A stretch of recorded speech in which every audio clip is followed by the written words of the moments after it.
Hello everybody on the vinyl community, Dark Dove back with you again. I'm just doing a very quick video to show you a bit of a vinyl haul that I made today in a charity shop. It's actually the same charity shop where I made some recent interesting finds that I've shown you. Yeah, so this isn't really a kind of a vinyl update as such. It's just to very quickly show you what I picked up today. Now, quite a lot of these records aren't hugely interesting, but I did make one very interesting find. I think I'd almost go so far as to call this find a grail, but I'll leave you to judge for yourselves whether you think it's worthy of that title. But anyway. Okay, so starting off, breakdance. Breakdance, you can do it is the full title. My answer to that is no, I can't. No amount of lessons can make me possibly breakdance, but this is from 1984. It includes Tour de France, which I'm not 100% sure if it is the Kraftwerk version or not, or if it's a re-recording. There's also Rocket, which I presume is the Herbie Hancock tune. Yeah, so there we go. The Darling Buds. I don't know, is it called Said Pop or Pop Said? So British indie band, late 80s, 1988. Nice inner artwork. I'm not hugely familiar with them, but these were all fairly cheap, so I decided I'd grab it anyway. Thomas Dolby, 12-inch single. Dissidents. The Art of Noise. Close Up, another 12-inch single. So there's that. Art of Noise logo, I presume, on ZTT Records. And also the Art of Noise, here's a excuse me, this Invisible Silence.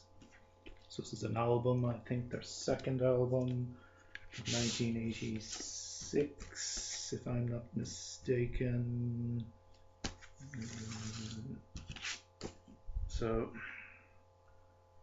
there we go.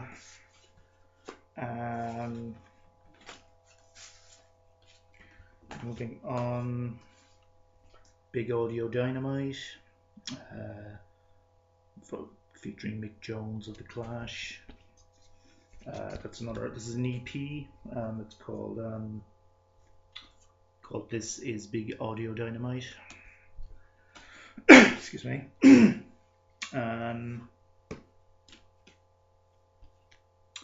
12-inch single, Galway and Los Angeles by Toasted Heretic. Toasted Heretic were an Irish indie band who were active in the late 80s, early 90s. I vaguely remember them. This is from 1991. They had this kind of irreverent kind of approach, like this.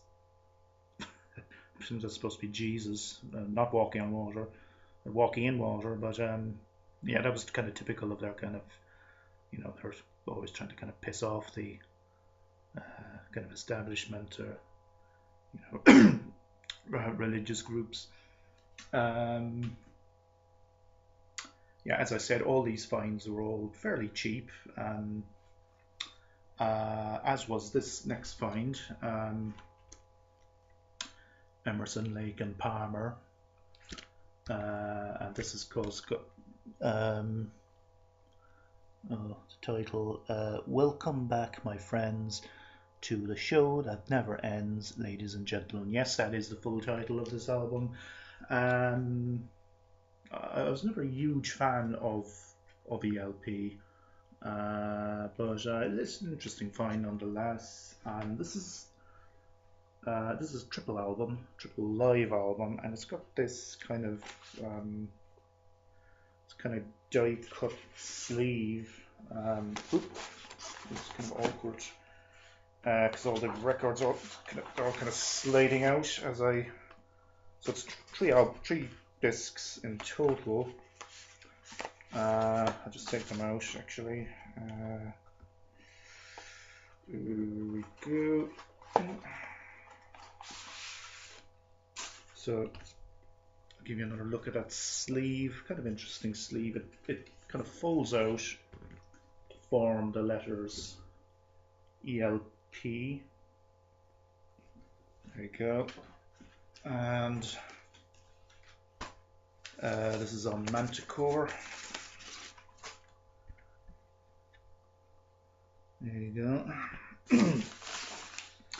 Now I'm going to sell most of these records to a record store here in town. Quite frankly, I need the money. I specifically bought most of them with the intention of selling them.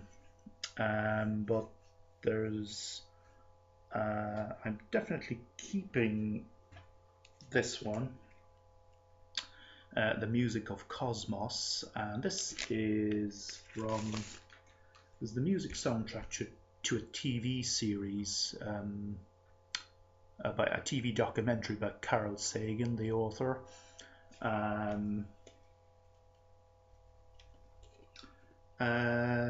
So it's all to do with space, with the cosmos, as you can imagine.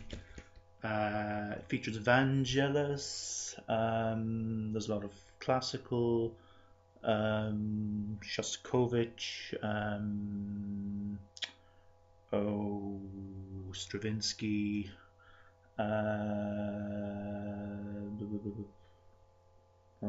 who's that now? Bach. So yeah, I'm hanging on to this one. And now the Grail, or the so-called Grail, this next one now, I was looking at this and I was thinking, well, I'll show it to you. As you can see, I was looking at this and I was thinking, Jesus, I don't know about this. The title was kind of intriguing. Spectacular Synthesizer. And as you know, I'm a big fan of early electronic music, but I was looking at the cover and I was thinking, Jesus, that guy looks like Liberace or something. I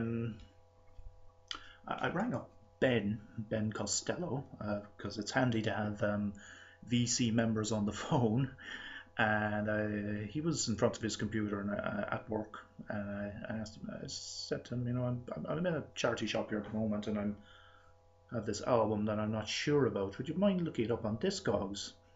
So he did, and he said to me, grab it. If you haven't grabbed it already, grab hold of it. It goes for quite a lot of money.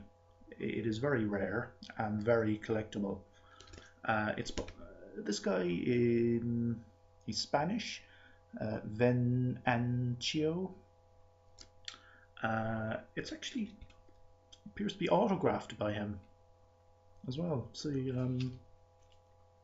there, autographed actually twice by the look of things. But yes, this is something of a cult album. It came out in 1975, by the way. It's in absolutely perfect condition. I played it. It's very hard to describe.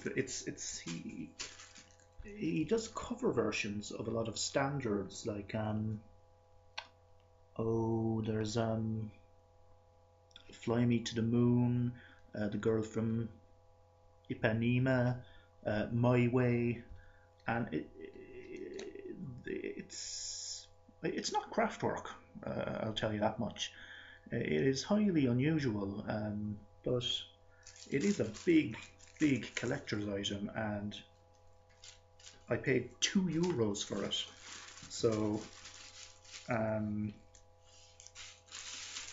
it's thanks to Ben that I actually, because I nearly left it behind because because going on the cover, I was really not sure at all about picking it up. But anyway, so yeah, I will be doing a proper vinyl update maybe in the next few days or so to show you all the stuff that I've picked up over the last few weeks. So keep an eye out for that. And okay, so it's Friday tomorrow, so everybody have a good weekend on the VC, and talk to you again.